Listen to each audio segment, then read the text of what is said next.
Good evening. So I hope you have joined. You all have joined, right?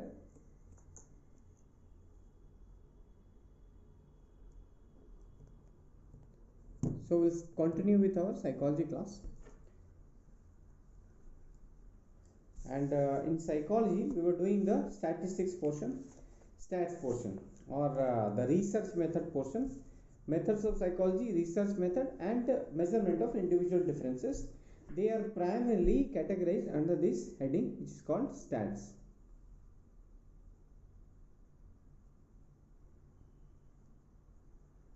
Stats portion, generally called stats portion. There are many other parts of psychology which require your understanding of measurements. That also we'll do in separate chapters. Measurements. Under the measurements there comes personality. Under the measurement we'll see motivation. Under the measurement itself we'll see emotion and few other scales primarily used for intelligence testing,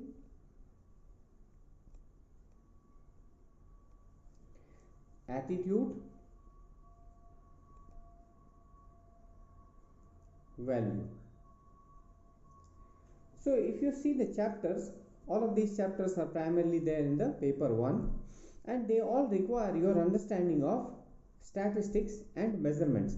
When I say measurements, it means that some understanding of your mathematical idea, some understanding of how the numbers play the role as far as psychology is concerned, you must have.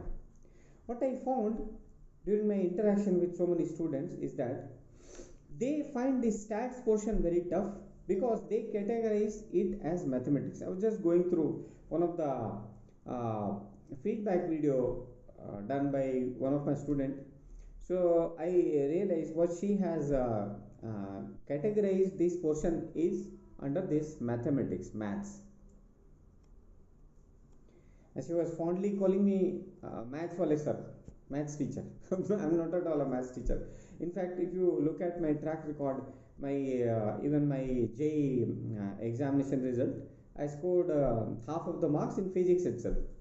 I was poor in chemistry and mathematics both, as per the standards of IIT, not according to the common understanding. So the thing is that we categorize things under our own zone of perception. That is not true. Okay, so leave it. Let's move forward. And what we'll do now is your ANOVA. We have dealt with ANOVA, but I want to deal it in a bit more elaborated manner, where we'll see how it is different from t-test, what is its utility when we already have the t-test. T-test is the test of significance. ANOVA is also the test of significance. When we say test of significance, what does it mean? It means that we are comparing the mean value, the average value for the two groups. What does it mean when we say two groups? Suppose this is your coaching number 1 and this is coaching number 2, and the coaching number 1 claims that its students have average prelims score higher than the coaching number 2.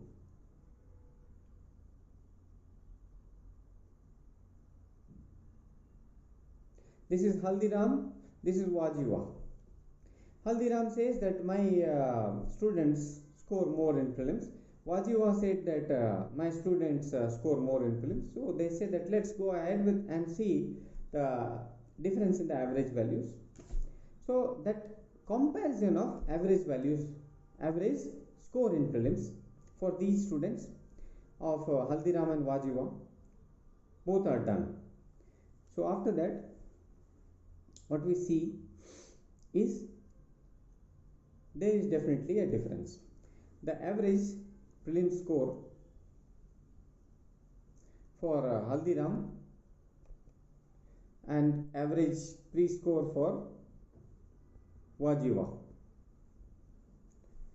It is found that Wajiva has better score than Haldiram. Now the question is, this difference came because of the coaching, training, or some random factors. So there is one group, number of students, another group, all number of students. So there is a difference between the average value of this and these two groups. Whether this difference came because of the treatment. What is the treatment? Coaching. The coaching was the factor, because of that the average values of one coaching prelim score is more than the average value of the prelim score of another coaching. If that is the case, then t-test is done. T-test. The t-test reveals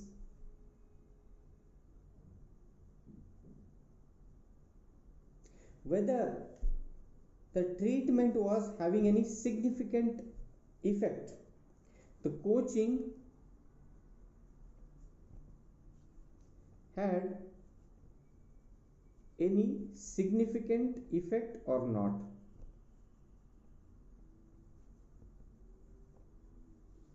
Underline this word, significant. Significant effect or not. That is done by t-test. Now see this situation. Here we are having only two coachings. What about the scenario when we don't have two coachings but we have 10 coachings? 10 of the coachings are there, and we have to see the significant difference. The test of significance is to be done for all these coachings. Then whether t-test will be useful or not? The answer is no. In that case, t-test won't be useful.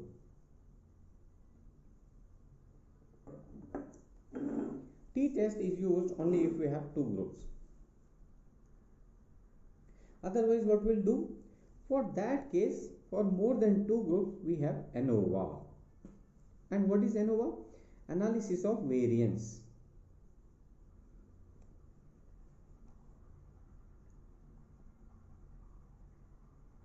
What is the meaning of analysis of variance? Here you know what is happening. See, this is the coaching number 1, coaching number 2. There are so many coachings, as you know.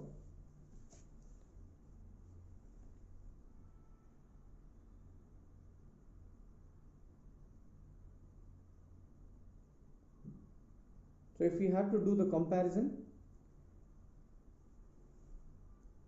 among all of them,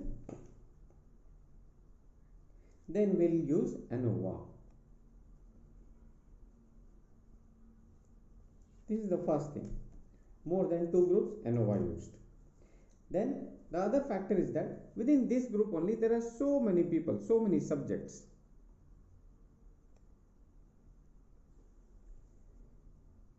We don't know the average value which came for this particular group, group number 1. Was it because of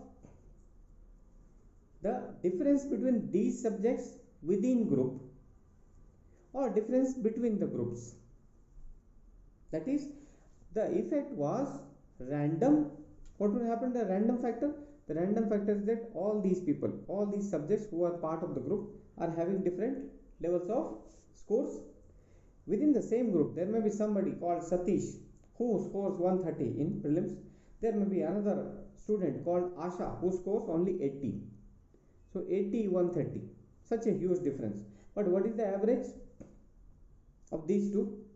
The average is high, 130 plus 80 by 2, and that is 105 scores,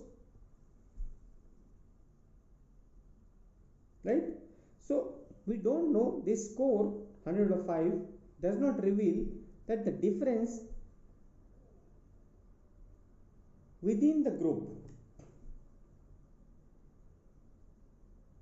is high or low, or the difference between the average score of group 1 and group 2 is because of the treatment or just because of the random factor, because this is the random factor. This is ascertained through ANOVA. T-test does not do so.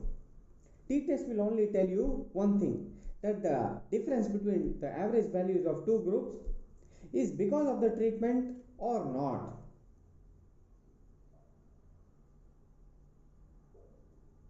This is revealed by your t-test. But ANOVA does the analysis. One thing is that it does the analysis for more than two groups. Secondly, it also tells that between group variance and within group variance. So we calculate what is called that F value here. Between sample, within sample, or between group,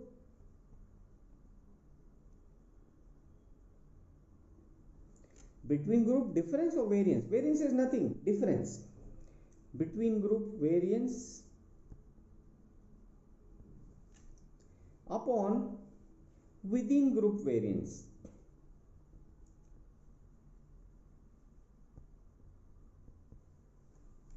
This is F value. The higher the F value, it means that between group variance is high and within group variance is not that high. It simply means that if there is a significant difference between the variance of these two groups, the variance between two groups, it means that the variance has come because of the treatment. So higher the F value,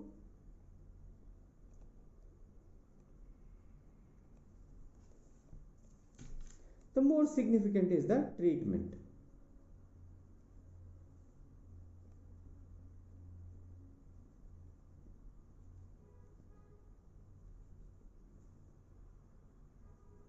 High F value indicates that the treatment is significant. That means treatment has been able to make a difference. That means the difference of average scores between the students of different coachings is only because of their coaching methods. Difference in the coaching methods. What is the IV here? One IV. That IV is your, what is the IV here? Independent variable coaching method.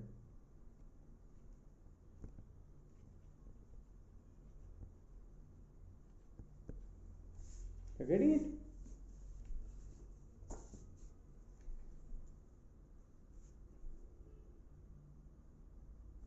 You see, we have seen two factors. One, for one IV, there is one IV only. We'll do it for two IVs also. For the two IVs, what will be there? Two-way ANOVA. This is one-way ANOVA. For two IVs, two-way ANOVA. Simple. What is IV? Independent variable. Independent variable is nothing, the manipulation of which brings a measurable difference in the outcome, which is called DV. DV is dependent variable. Dependent variable is to be objectively, efficiently measured. Independent variable is to be efficiently, effectively manipulated. External variable is to be effectively controlled. IV manipulation, DV measurement, EV control. This is the system of the lab experiments. This is how the lab experiments take place. Okay, so IV is the coaching method. What we are seeing here is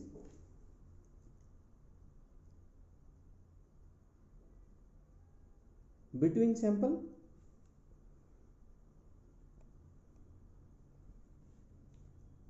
within sample,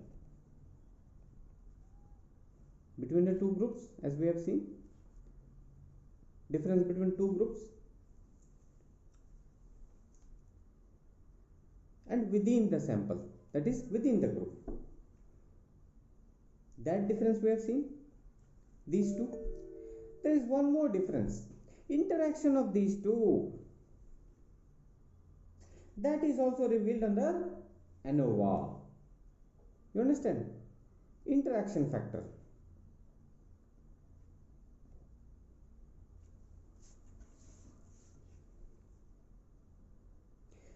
to use better terminologies,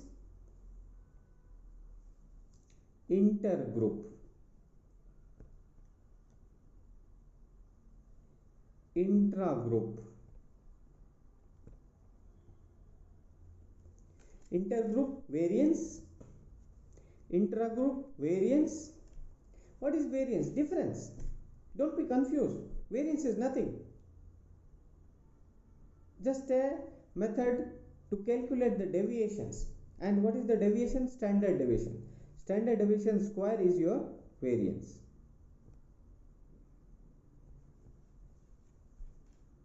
This is used because the standard deviation may be positive or negative. Once you square it, you get a positive value. It gives you a much better measure than standard deviation, which might be confusing sometimes because we don't know whether it is negative or positive, but variance is certainly positive.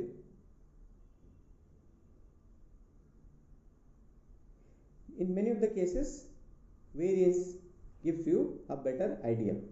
Okay, so that's why variance is used.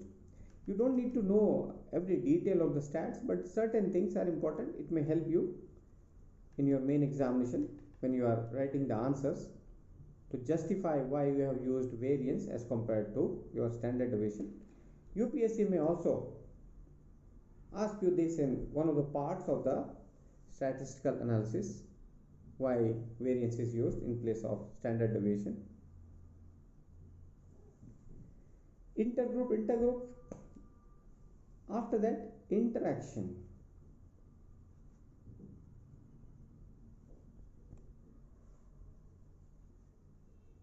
Because see, the difference between these two groups did not only come because of the intergroup differences, did not only come because of the intragroup differences. The combined effect of the intergroup and intragroup also produced a difference, variance. That comes under interaction.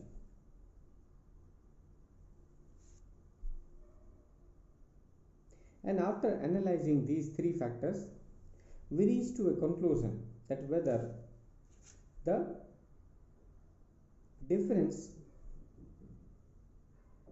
among all these groups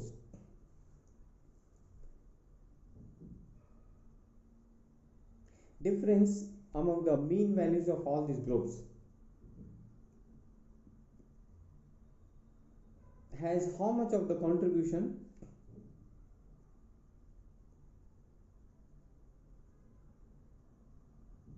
from the treatment alone. These three analyses can be done under the test which is called ANOVA, analysis of variance.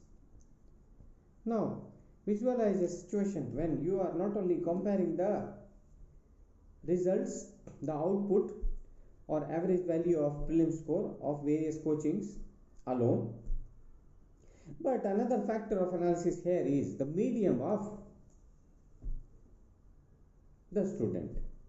So one thing is that one IV was coaching method, different coachings have different method.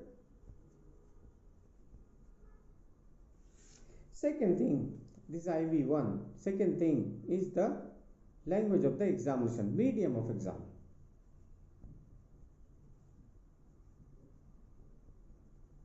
You see how it is different from just one factor.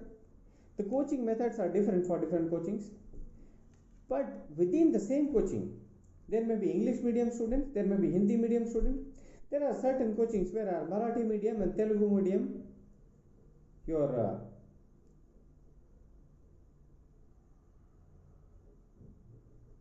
Hindi medium, English medium, different medium students are also there. So medium also becomes one of the factors. And just giving you a fact that medium is actually one of the major factors. If you analyze the results of the English medium students, you will find that their performance is much better, although the factor for that is absolutely different. So coaching method and medium of exam, two independent variables. What is the DV? DV, dependent variable. Again, what? The performance of the students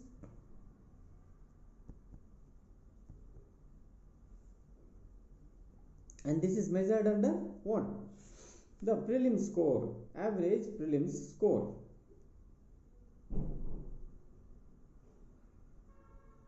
When we appear for prelims, as many of you will appear for 2024 prelims. So DV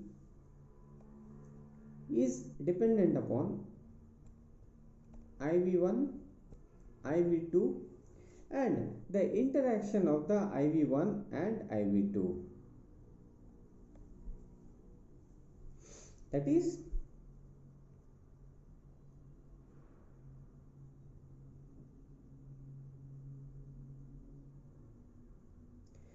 not only the coaching method affects the performance of the students, but the medium of the student also affects the performance of the students.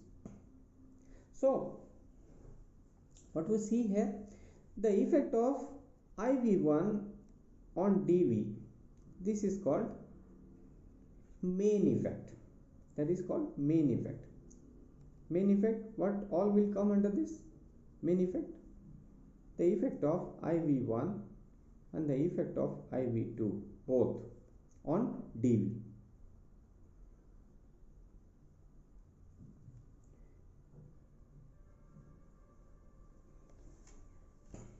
Not only this, the combined effect of IV1 and IV2,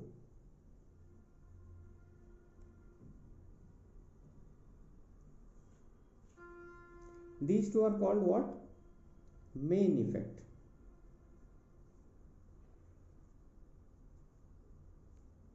Sometimes also known as mean effect.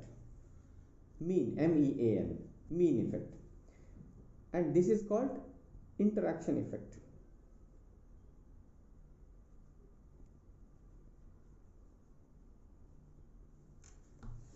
Both the effect of main and the interaction is measured on DV. What is DV here? The performance of the students. When this analysis is done, when there is more than one IV, this is called your two-way ANOVA.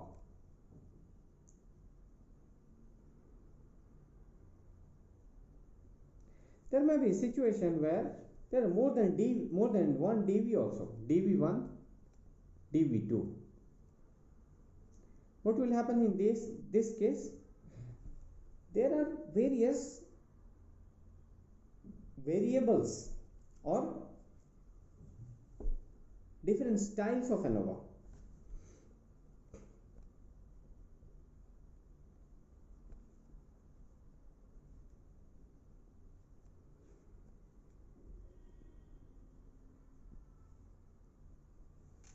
Different styles of ANOVA, which are called MANOVA, MANCOVA, etc. Because these are not within our purview of the syllabus, much beyond the syllabus. In fact, for the statistics syllabus, that is whatever we study in the methods of psychology, research methods, measurement of individual differences, what we are studying is elaborative, descriptive, more than that, beyond the limits of the UPSC also. So you need not worry about these factors at all. Now this we have understood, one-way ANOVA, two-way ANOVA. Okay. Now moving forward,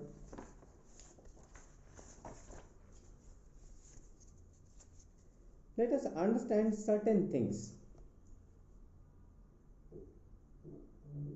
that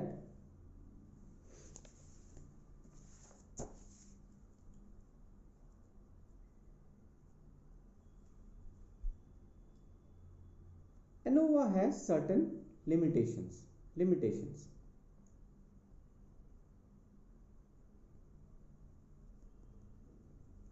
The biggest limitation is that for each of the sample which we have taken, sample 1, sample 2, sample 3, and so on and so forth, there may be more than 2 samples. If there are more than 2 samples, then we'll use what? ANOVA. So if there are 2 samples only, the simplicity is in using t-test. So the sample size should be more than or equal to 10. Sample size should not be less than 10. It should be higher than 10. That is the first limitation. Why it is done so? If it is n is more than or equal to 10, then the result lies in the confidence interval. That is, we have already seen, just drawing the graph for you again. We call any result significant only if it lies in the error zone of 5%. That is, this interval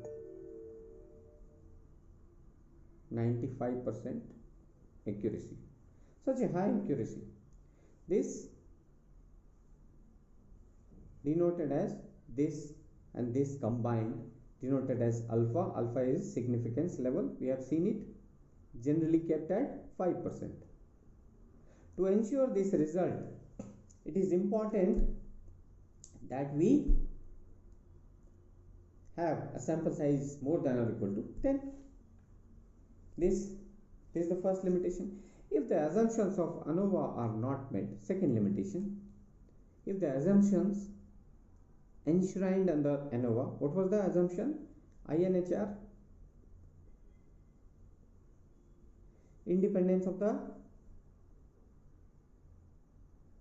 variance of the sample, normalcy of the normal distribution of the sample. We have seen normal distribution curve will be there. H for homogeneity of variance, R for random sampling. Independent samples, normal distribution curve for the sample, H for homogeneity, and then R for random sampling. If these assumptions are not met, then the error are very high.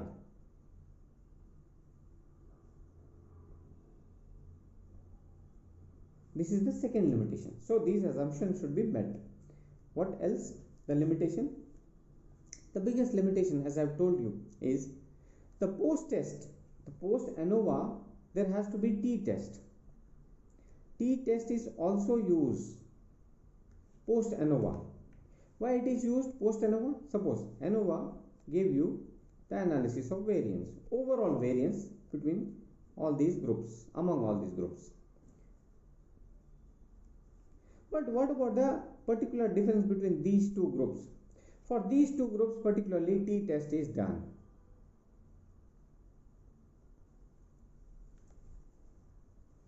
To ascertain what is the mean sample difference between these two groups, overall variance analysis is done by ANOVA. The main effect of the independent variables on the DV, the interaction effect between sample, within sample, variance, all analysis is done by ANOVA. But to ascertain the fixed value, to give a fixed value between these two, t-test is done post ANOVA. This is another limitation. If we are using it, if we are using ANOVA, why do we need to use another test? But then we need to. This is another limitation. These three are the major limitations of the ANOVA. And where is ANOVA used? What is the use of ANOVA?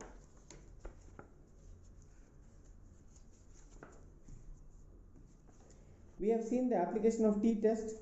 Basically, t-test is there to compare the mean value of the two samples or mean value of the sample and the population. This is there. Likewise, the use of ANOVA, limitations we have understood, assumptions we already know. This INHR, what is the use?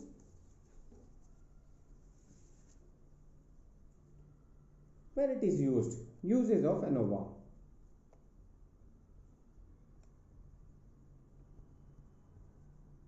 See, ANOVA or any other statistical analysis of this nature is done in behavioral sciences. Which science is behavioral sciences? What is the meaning of behavioral sciences? Behavioral sciences are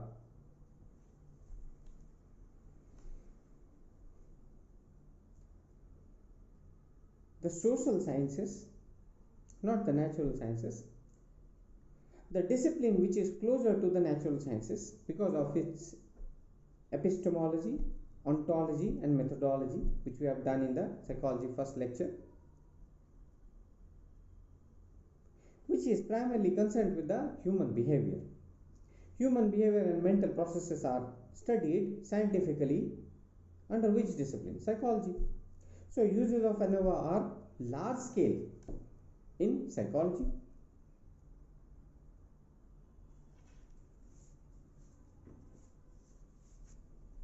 And what is ANOVA used for? To analyze the variance brought by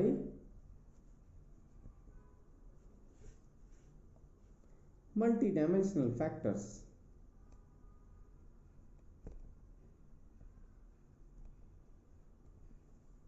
As we have seen, what are the factors? One factor is your within sample variance, second is between sample, then your interaction effect. Due to the multidimensional factors, there is a variance. Either it is significant or not is calculated by the F value. If F value is between sample variance upon within sample variance, between sample variance being higher, F value will be higher. F value is higher, it means the treatment is the significant.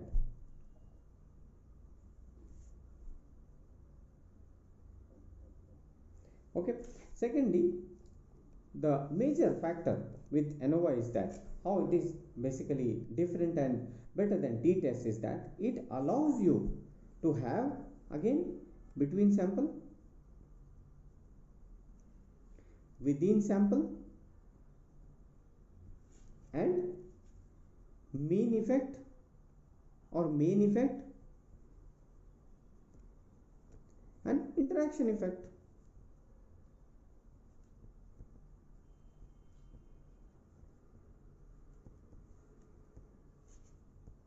Main effect, mean effect, and interaction effect. Both of them are given by your ANOVA. Then, if you have to remember a simple formula, how ANOVA is related to t-test, ANOVA is equal to t-test plus the interaction effect.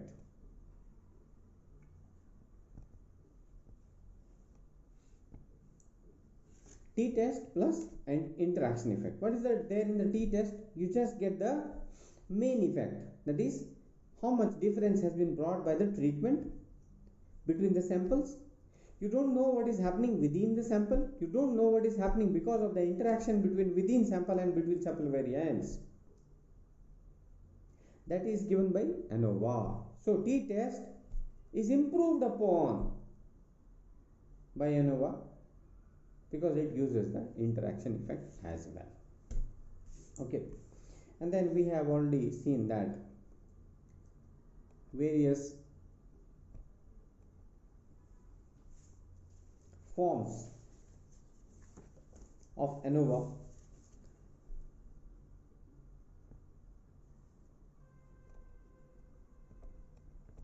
like MANOVA, MANCOVA, ANCOVA, etc. are done depending upon the case, that if you have more than 2 IVs, if you have more than 2 DVs, blah blah blah.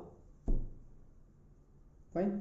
So this finishes our ANOVA chapter, and what is left now is your comparison of ANOVA with regression.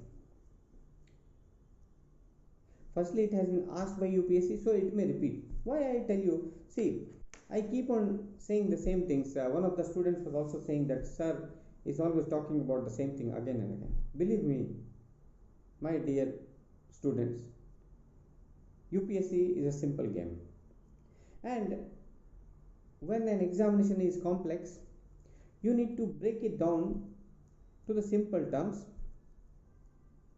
to not only make your life easier, to also understand that why a certain set of people qualified the exam and others who tried to do something extraordinary and big remained on this side of the table. Because if you are trying to do something extraordinary, you probably forget the ordinary.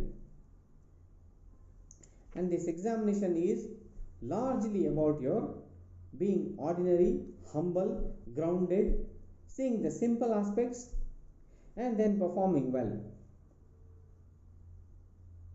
So, you see, the problem here is that by nature, some of the institutions have made things complex. Some of the teachers have made things complex. In that, what has happened? The discipline has suffered. The subject, the optional, has suffered. Merely 200 plus students writing means.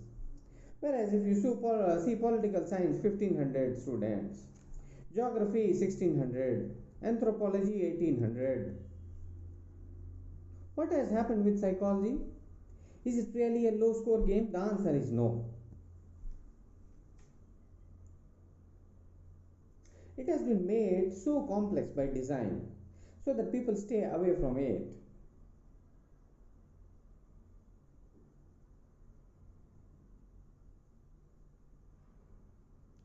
Okay, so what we'll see now is your regression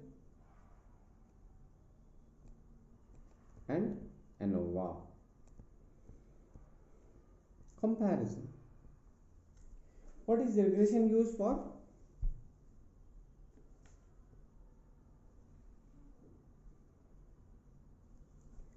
Regression is generally used for what?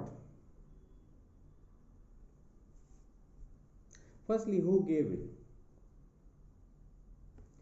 We all know that Sir Francis Galton, Galton, Sir Francis Galton discovered, introduced, innovated the method of regression because he was a fan of eugenics, saying that the intelligent people should breed with intelligent people and produce intelligent children. The people who are not intelligent have no right to breed. They should not marry. Neither should they produce children without marrying. Given by Francis Galton. So much of confidence in genes, although it is quite a fact, as we have understood, Bouchard and McGee. The twin studies have revealed that intelligence is primarily dependent upon the heredity, that is genes. Bouchard, McGee. Correlation of intelligence with the genes is very high.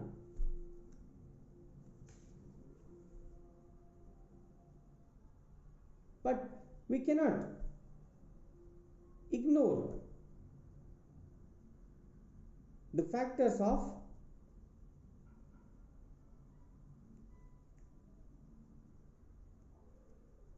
socialization as highlighted by Vygotsky. Apart from the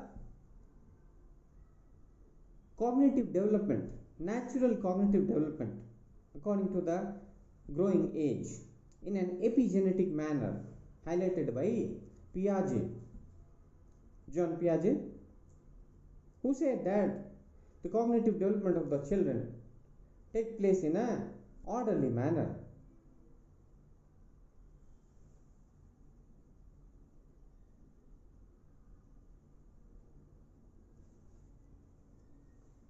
Sensory motor,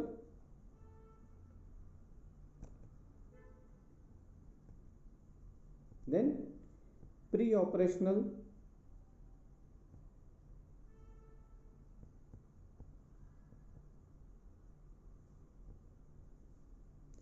concrete formal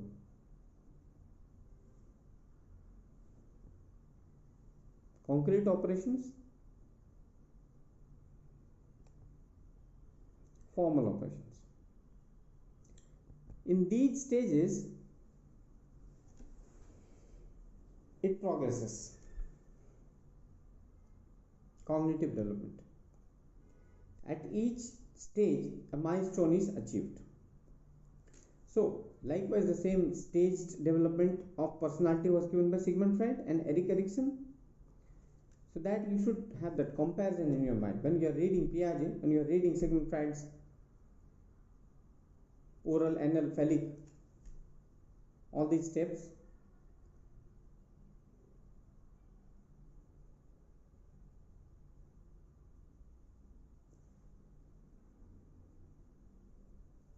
you should also have in mind, in the mind itself, a comparative analysis with the Piaget's or Erik Erikson's stages of growth and development. So what will happen? If you just apply your mind, just keep your mental muscles active, your memory will not fail you when you are going to write the exam in the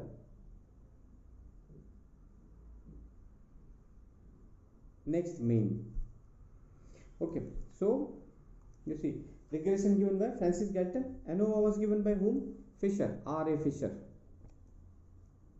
Fisher, agriculture scientist. Then this regression is generally used for prediction. Predictions. Which kind of predictions? Weather prediction, economic behavior prediction. These kind of predictions are done in regression. What about this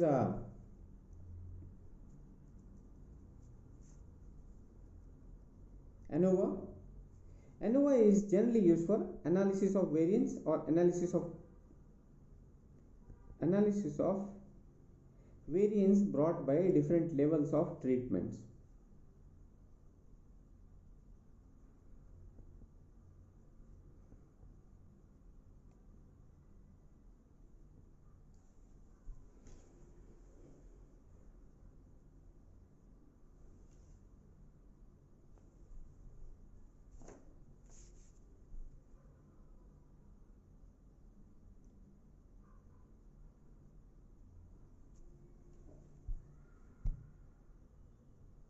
In the regression, when we write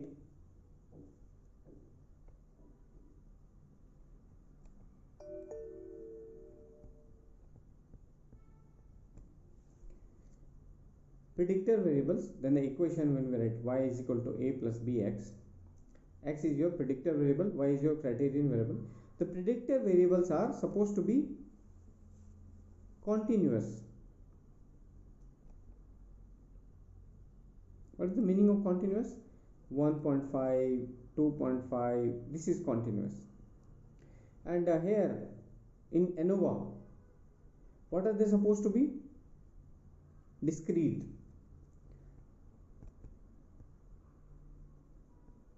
Discrete variable like girl,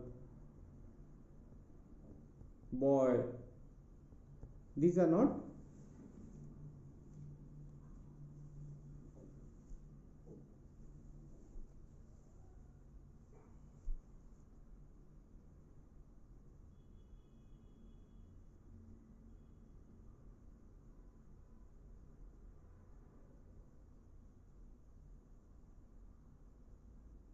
these are not your continuous variables like this quantitative variables. These are discrete variables in ANOVA.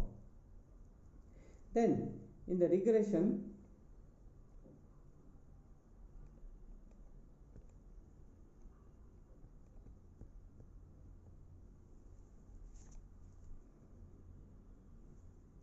as there is assumption in ANOVA that samples should be homogeneous,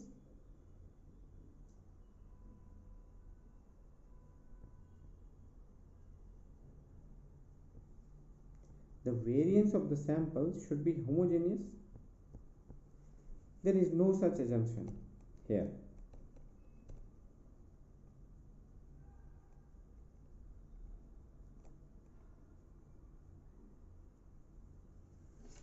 Samples are not supposed to be homogeneous here in the regression. But in ANOVA, as INHR, independence of the samples, N is normal distribution curve for the sample and the population, then H, homogeneity of the sample. That is not required in regression, because basically it is talking about the continuous variables.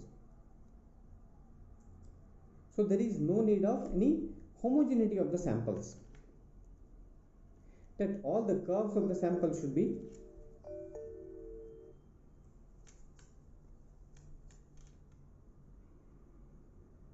of the same shape. Okay, then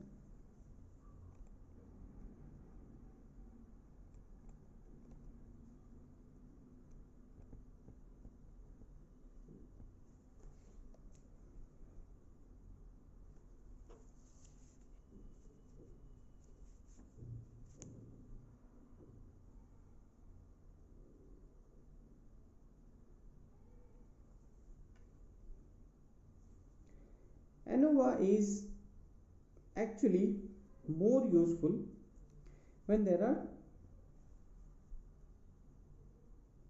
either one IV. If one IV is there, then there will be ANOVA one way.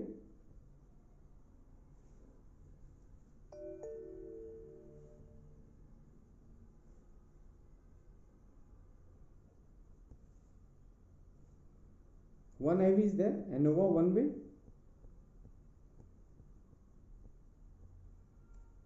When two IVs are there, then there is ANOVA two way. But what about the situation when there are more than two IVs? Then regression is preferred.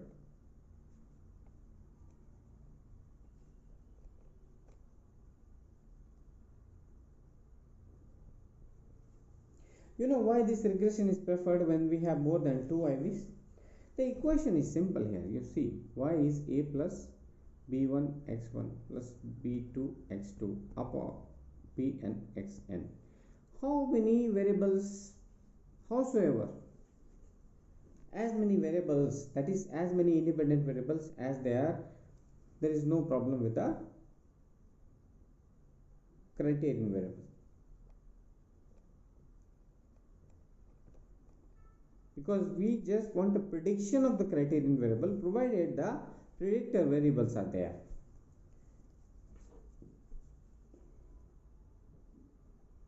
This is the comparison of regression and ANOVA. But see, having said everything, you have to remember the crux. Regression is generally used for prediction. ANOVA is generally used for analysis of the variance, analysis of the difference, and analysis of the effect of significance of the treatment. Especially when the treatment is dependent upon not only the between sample variables, between sample variance is there, within sample is also there is a variance. Then we choose ANOVA in place of t-test, because t-test is only giving you the between sample analysis but not within sample analysis. Within sample analysis is given by your ANOVA, and the main effect and interaction effect all are summarized by ANOVA as compared to your t-test.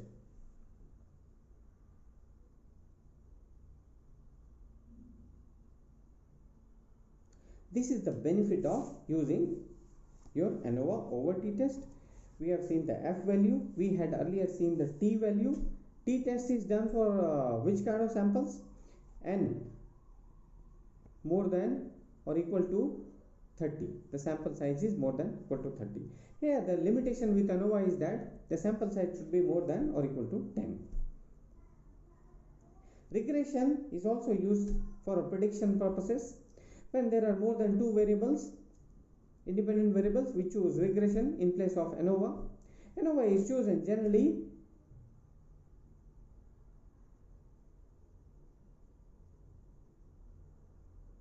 when we have either one IV or two IVs. More than two IVs, shift to regression. Regression does not require you to have homogeneous samples, whereas in ANOVA you must have homogeneous samples, which is the assumption, and we have seen if the assumptions of ANOVA are not met, there will be errors.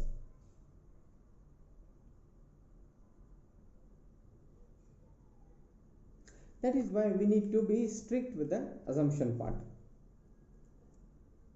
Also,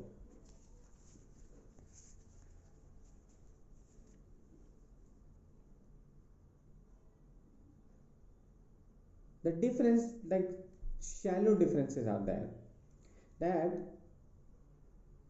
regression given by Galton and Fisher gave ANOVA. That's not a major difference. If you don't, even if you skip this, examiner is not unhappy. Your examiner is looking at your conceptual understanding. Then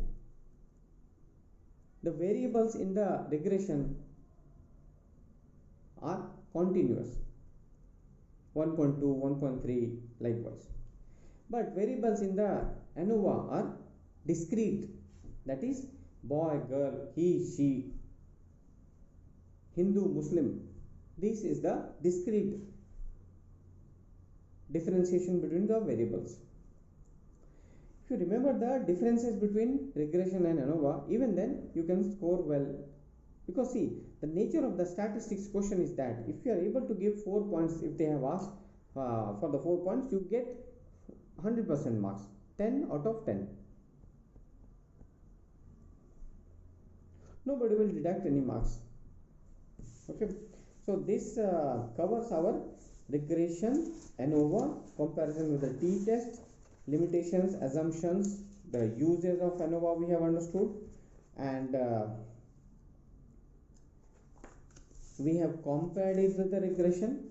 Earlier we had done the hypothesis part, null hypothesis, alternate hypothesis, errors, effect size, statistical power.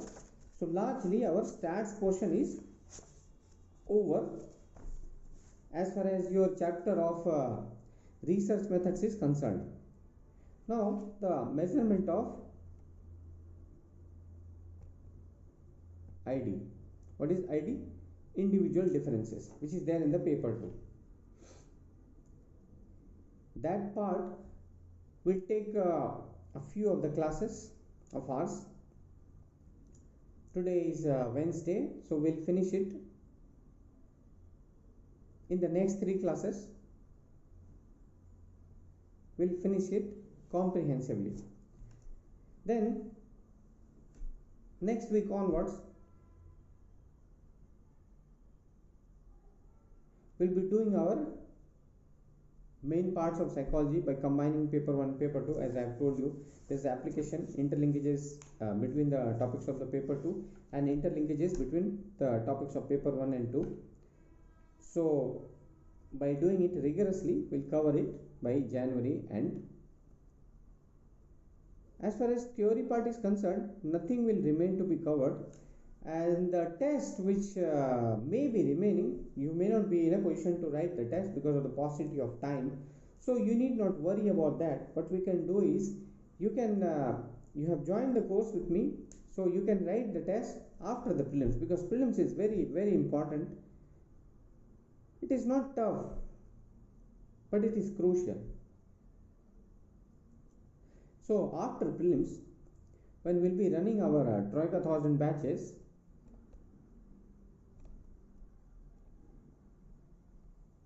within the Troika 1000 batches of psychology plus essay plus ethics,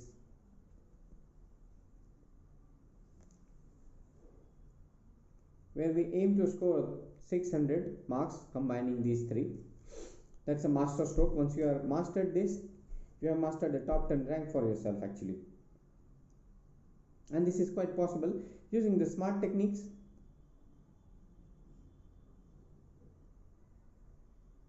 So within that, the test will be conducted. So you can write the test online and offline both with me in these batches. So need not worry. Those of you who had joined my test series and my mentorship program and could not finish your test series or written only sectional tests, no need to worry. You can write your test in this during this program. Those of you who want to continue with the Troika 1000 batches, which will be offline and online both, you can join it. This program will run from June 5, 2024 to August 15, 2024, and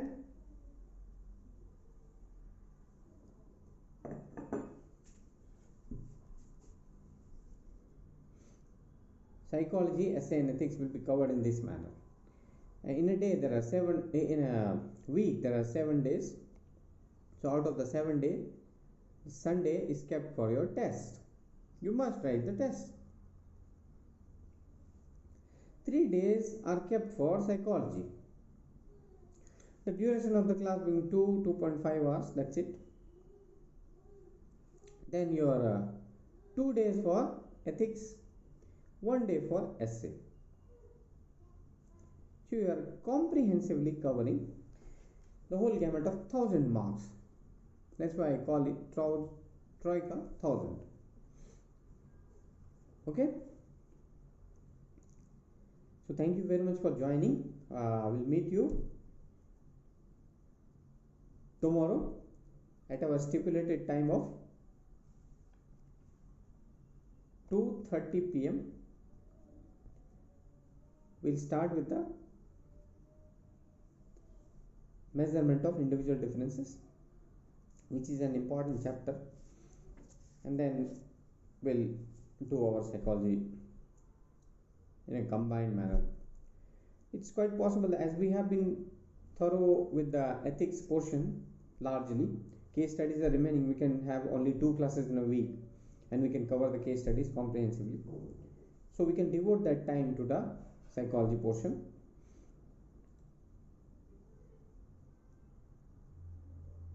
Having larger classes, actually 2-hour classes are enough. Actually 2 hours of the classes will cover your comprehensive dimensions, because I will give you a combined study method where if you study paper 1, you will be able to apply it in a paper 2. All the applications will be visible in front of you only according to the syllabus needs, giving you examples. Then as far as study material is concerned, that will be with you. Once you have framed the schema, then there is no problem. More than rectification, you will be focusing on the conceptual understanding. Okay, see you tomorrow. Thank you.